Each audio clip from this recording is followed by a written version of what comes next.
Vous avez toujours une longueur d'avance dans le grand direct de l'information. Fait place maintenant à la rubrique Voile sur le monde et c'est avec vous. Elori Chabalo, bonjour. Bonjour Epiphane. Voilà, dans la rubrique Voile sur le monde, on s'intéresse, mesdames et messieurs, à la gestion de l'uranium au Niger, la bataille et la vérité sur la Somaï et la mine d'Arlit. Parlons d'abord d'Arlit qui est devenu, selon vous, le symbole d'une rupture brutale, bien sûr, avec Orano. Oui, Epiphane, ce qui s'est passé à Arlit ressemble à un véritable tournant dans les relations entre le Niger et la France. Sans préavis, la junte militaire au pouvoir à Niamey a décidé de bloquer l'accès à la mine d'uranium exploitée depuis des décennies par la Société des mines de Somaï, en abrégé, une filiale du groupe français Orano. Les forces de sécurité ont été déployées sur le site interdisant aux employés étrangers comme nigériens de poursuivre les activités. Cette décision prise en dehors de tout cadre légal a mis fin du jour au lendemain à une coopération minière qui contribuait fortement à l'économie nationale. Orano, lié à l'État nigérien par un contrat d'exploitation toujours valide, s'est retrouvé écarté sans négociation ni compensation. Et pour beaucoup d'observateurs, ce geste traduit la volonté du régime militaire d'affirmer une souveraineté économique face à ce qu'il perçoit comme une domination occidentale.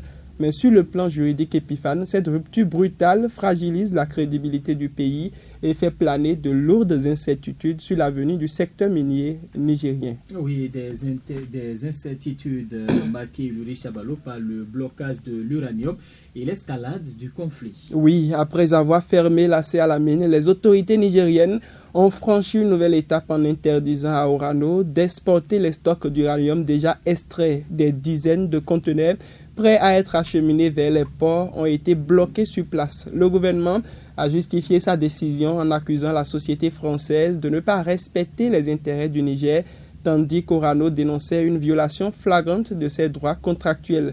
Le ton est donc monté des deux côtés, transformant un désaccord commercial en véritable affrontement politique. Ce blocage a eu des conséquences immédiates, dont la perte de revenus pour la Somaï, tensions dans les relations diplomatiques entre Niamey et Paris et inquiétude des autres investisseurs étrangers. En voulant donc reprendre le contrôle total de son uranium, le Niger a certes marqué des points sur le plan symbolique, mais au prix d'une image ternie auprès de la communauté internationale et d'un climat économique devenu très incertain, Epiphane. Alors, c'est une nationalisation risquée et un défi à la légalité internationale, doit-on affirmer. La situation a atteint son point culminant lorsque la junte a annoncé la nationalisation pure et simple de la Somaï. Désormais, c'est l'État nigérien qui détient seul la mine d'Arlit sans que les autorités ne respectent les procédures juridiques prévues par le contrat liant les deux parties. Cette décision a immédiatement été contestée par Orano, qui a porté l'affaire devant les tribunaux arbitraux internationaux. Ceux-ci ont donné raison au groupe français, mais Niamey a refusé d'appliquer leur décision, affirmant que la souveraineté nationale primait sur toute instance étrangère. Ce refus place le Niger dans une position délicate. Il s'expose à des sanctions économiques, à une perte de confiance des investisseurs et à une réputation de partenaire imprévisible. Pourtant, Epiphane, le gouvernement pouvait, s'il le souhaitait, revoir le contrat ou demander une renégociation dans un cadre légal et transparent. En choisissant la voie de la confrontation, la junte a fait de la mine d'Arlit non seulement un enjeu économique, mais aussi un symbole politique de sa rupture avec l'ordre international établi.